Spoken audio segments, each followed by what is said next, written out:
وسلم نبيا ورسولا. اللهم فقهنا في الدين وعلمنا التعويل واهدنا إلى صراطك المستقيم صراط الذين أنعمت عليهم من النبيين والصديقين والشهداء والصالحين وحسن أولئك رفيقا. اللهم إنا نسألك علما نافعا ورزقا واسعا حلالا طيبا وعملا متقبلا آمين يا رب العالمين. Yang saya hormati Tuan Nadir, Tuan-tuan Imam, seluruh kepimpinan Jawatan Kuasa Muslimin dan Muslimat, hadirin dan hadirat yang dirahmati dan dikasihi Allah Subhanahu wa taala. Alhamdulillah, pertamanya dan selama-lamanya marilah sama-sama kita merafakkan kesyukuran kita kepada Allah Subhanahu wa taala. Pada pagi hari ini Allah Subhanahu wa taala masih lagi memberi peluang kepada kita dapat kita bersama, kita menunaikan solat fardu subuh berjamaah, kita berwirid, kita berzikir, kita berdoa kepada Allah Subhanahu wa taala. Setinggi harapan kita agar setiap amal ibadat yang kita lakukan ini diterima oleh Allah Subhanahu wa taala, dan juga doa-doa kita diperkenankan, dimakbulkan oleh Allah Subhanahu wa taala. Tuan-tuan muslimin dan juga muslimat, InsyaAllah pada pagi hari ini kita sambung kembali perbahasan kita, perbincangan kita di dalam kitab Syu'bul Iman ataupun cabang-cabang iman, 77 cabang iman menurut Al-Quran dan juga Sunnah Nabi SAW, karangan Al-Imam Al-Qazwini Asy-Syafi'i, yang diringkaskan daripada kitab Syu'bul Iman lil Baihaqi, cabang-cabang iman bagi Imam Baihaqi. Dan insyaAllah pada pagi hari ini kita akan menyambung pada cabang iman yang ke-12. Cabang iman yang ke-12 itu beriman bahawa wajib menaruh harapan kepada Allah Subhanahu wa taala. Cabang iman yang ke-12 yaitu beriman bahawa wajib menaruh harapan kepada Allah Subhanahu wa taala. Pada pertemuan yang dulu kita dah bahas, kita dah baca cabang iman yang ke-11. Kita beriman bahawa wajib takut akan Allah Subhanahu wa taala. Maka ini cabang iman yang kita nak bahas, wajib kita menaruh harapan kita kepada Allah Subhanahu wa taala. Kita sebagai orang yang beriman, sebagai seorang muslim yang beriman kepada Allah Subhanahu wa taala, maka sesekali kita diharamkan, kita dilarang, kita ditegur daripada berputus asa daripada Allah Subhanahu wa taala, berputus asa daripada rahmat Allah Subhanahu wa taala, berputus asa daripada pengampunan daripada Allah Subhanahu wa taala. Sebanyak mana, sebesar mana dosa yang kita lakukan, maka kita tak boleh nak berputus asa daripada rahmat dan juga pengampunan Allah Subhanahu wa taala. Kerana rahmat Allah taala ni lagi besar, lagi luas daripada dosa yang kita lakukan. Allah taala berfirman, innallaha la yaghfiru an yushraka bih wa yaghfiru ma duna dzalika liman yasha. Sesungguhnya Allah taala tidak akan mengampun dosa orang-orang yang syirik kepada Allah. Tidak mengampun di sini bukanlah tidak mengampun ketika mana mereka hidup lalu mereka bertaubat kepada Allah, bukan itu. Tetapi tidak mengampun dalam ayat ini kalaulah mereka mati dalam keadaan masih lagi mensyirikkan Allah. Maksud tak ampun di sini tidak ampun di hari akhirat. Tapi kata Allah, wa yaghfiru ma duna dzalika liman yasha. Dan Allah taala akan ampun segala dosa bagi sesiapa sahaja yang Allah taala kehendaki. Tuan-tuan muslimin dan juga muslim, daripada ayat tadi kita boleh faham bahwasanya pengampunan Allah Subhanahu wa taala itu besar. Rahmat Allah Subhanahu wa taala itu sangat besar. Maka musannif kita dia mulakan tajuk ini ataupun bab ini dengan sepotong ayat. Firman Allah Subhanahu wa taala di dalam surah Al-Isra, wa yarjuna rahmatahu wa yakhafu 'adzabahu inna 'adzaba rabbika kana mahzur. Maksudnya serta mereka mengharapkan rahmatnya dan gerun takut akan azabnya. Sesungguhnya azab Tuhanmu itu adalah ditakuti.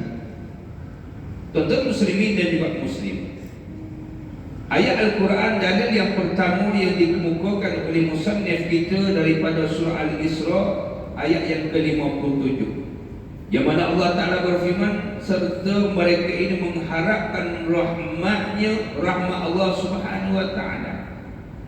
Sebagai seorang muslim, sebagai seorang yang beriman, kita tak boleh berputus asa daripada rahmat Allah. Dan juga hendaklah kita berasa gerun.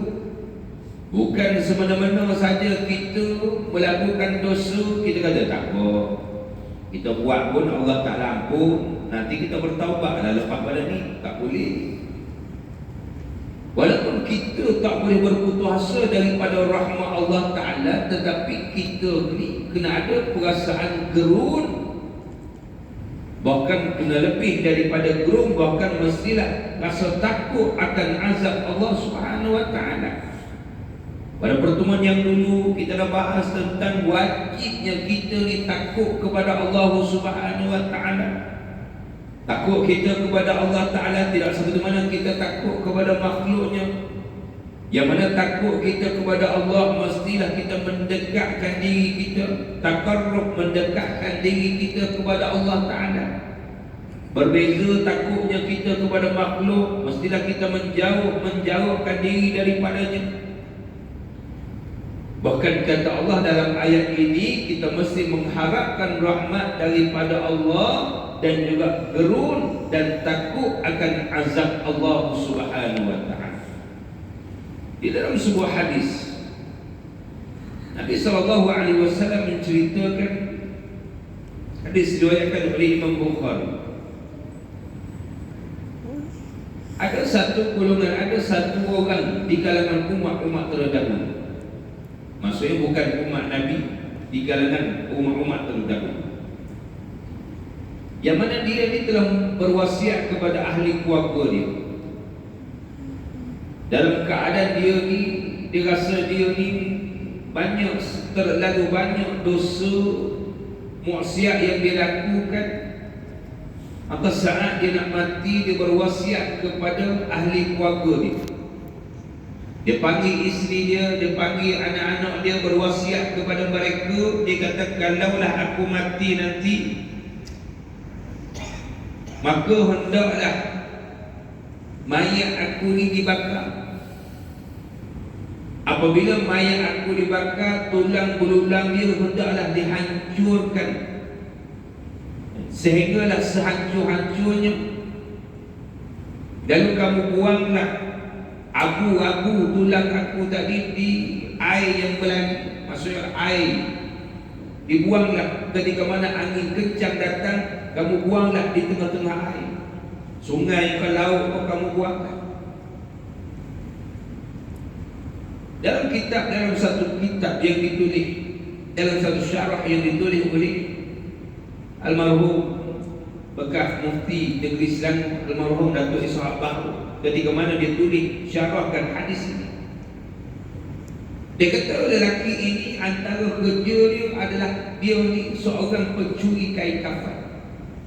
Bukan kain kafan di masjid, tetapi kain kafan yang mana orang tak mati, orang ke bumi, kalau orang mati siang hari, malam hari, dia pergi gali kubur, lalu dia ambil kain kafan tersebut, Katalah logi daya diri ke apa, kemudian pergi jual.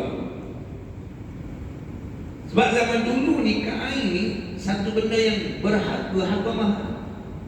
Lagi-lagi kalau orang yang berharga, orang kaya kalau mati, kain dia kain elok sikit, maka dia jual.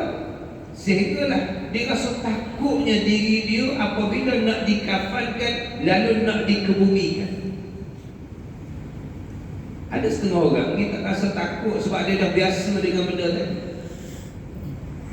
Saya pernah jumpa, ingat zaman-zaman dulu belajar dulu, pernah jumpa dengan seorang tukang gali buku, orang muda. Kebetulan hari itu bulan puasa, gali buku. Kebetulan pada hari itu orang meninggal dua orang. Nak gali 2 kali dah lah panas. Gali kubur pula. Dulu gali dengan cangkul. Masuk kubur yang kedua, kita pun pergi tanyalah siap ke belum kubur ni. Tengok mana tukang gali kubur. Rupanya duk sela dah dalam kubur, siap dengan air, siap dengan roti. Kita kata awal buka puasa, dia kata pernah Ustaz. Kita kata kenapa tak makan ke akak? Dia kata ke akak orang apa? Badan biasa kan. Dia tak rasa, tak ada benda takut. Tapi lelaki tadi dia takut. Maka dia wasiat kepada ahli keluarga dia kata, kalau aku mati besok, bakarkan mayat aku. Bakarkan, ambil tulang belulang, hancurkan semua, abu dia kamu pergi buang di tengah-tengah air. Ketika mana angin kencang datang, air berlari, kamu buanglah. Tahu dirahmati lagi dikasih Allah. Tapi Allah Ta'ala tak beberapa lama kemudian selepas daripada itu dia meninggal dunia. Ketika setelah mana dia meninggal dunia, maka ahli keluarga dia pun tunaikanlah wasiat dia. Tunaikan wasiat. Kita tahu Allah Alam mungkin setengah agama diambil daripada sini ke, menjadi hujah mayat tadi dibakar dan sebagainya, Allah Alam. Maka apabila suami dia meninggal, maka dibakarlah mayat dia, dihancurkan tulang belulang dia, maka diambil abu tadi, dibuang di sungai ataupun di laut ketika mana angin kencang datang.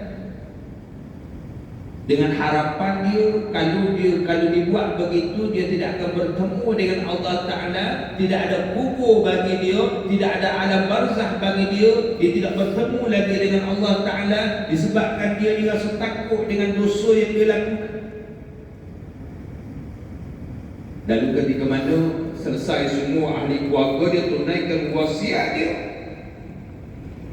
maka Allah Ta'ala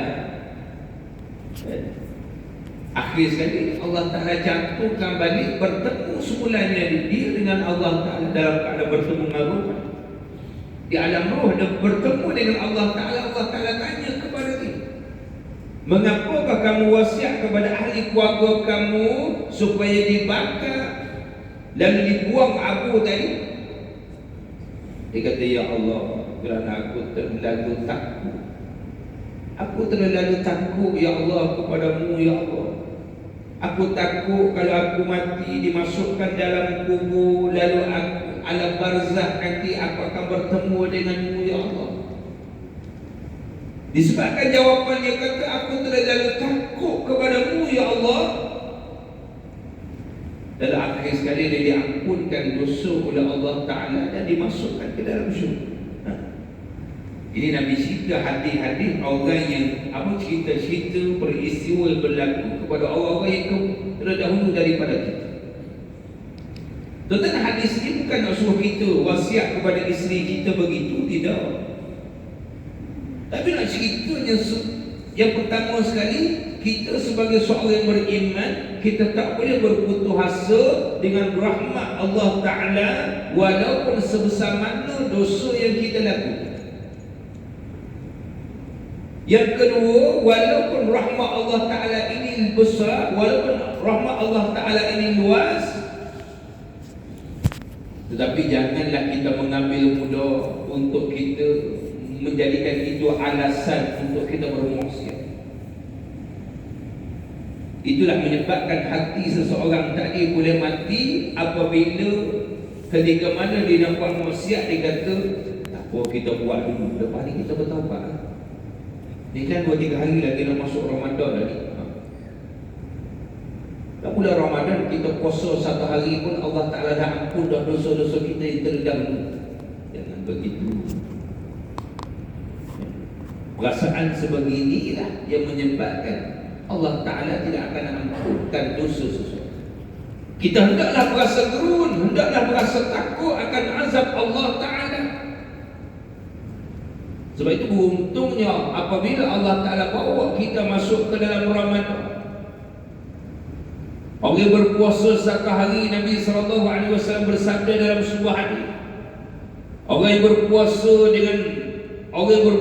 kerana Allah, berpuasa di jalan Allah Ta'ala, maka Allah Ta'ala jauhkan wajahnya daripada api neraka sejauh 70 tahun jarak perjalanan 1 hari ketika mana dia berpuasa.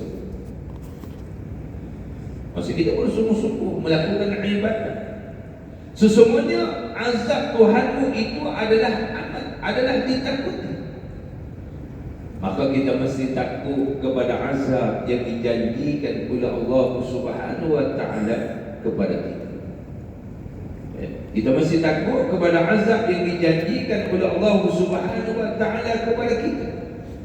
Apa sahaja dijanjikan oleh Allah di dalam Al-Quran, apa sahaja dijanjikan oleh Nabi SAW di dalam hadis-hadis Nabi SAW, maka kita sebagai seorang Muslim, kita mestilah rasa geru, kita mestilah rasa takut, kita mestilah rasa disebabkan azab yang dijanjikan oleh Allah Subhanahu wa Ta'ala tadi mendorong kita untuk meninggalkan sesuatu kemaksiatan. Dan apabila kita dah terbuat, kita terbabak, kita terlupa, kita lalai, kita leka, kita mohonlah keampunan daripada Allah Ta'ala.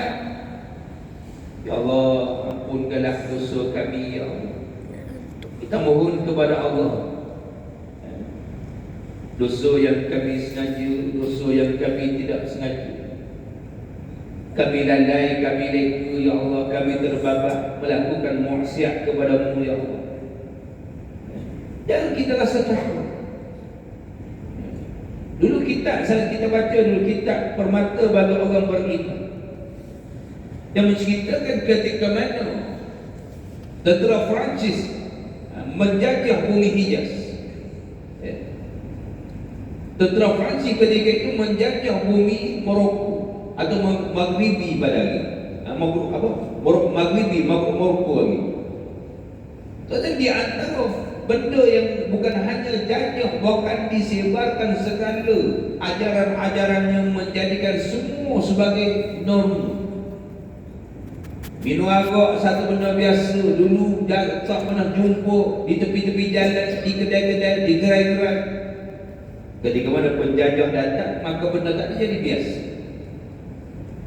Maka datanglah ulama untuk berdakwah, tarik mereka setelah mana merdeka, maka